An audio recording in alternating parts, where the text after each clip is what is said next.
Hey guys, this is Maria from TreeWaySocial.com, and in this video I'll show you how to use a redesigned shop tab on Instagram. Placing the shop section in the main navigation bar at the bottom of the screen, Instagram helps its users more easily make a purchase from different brands. Follow these steps and you will find out how you can use it. Log into your Instagram account.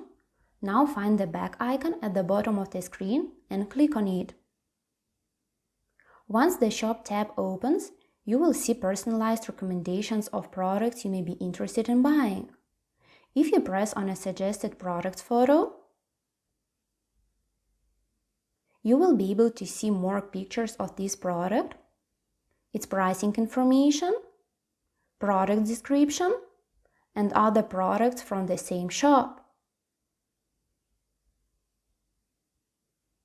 What is more, there are sections like Browse Shops, Editor's Picks, Shop Collections, Explore Guides at the top of the screen. A wish list that consists of shoppable products you have previously saved can also be found at the top of the screen. That's it.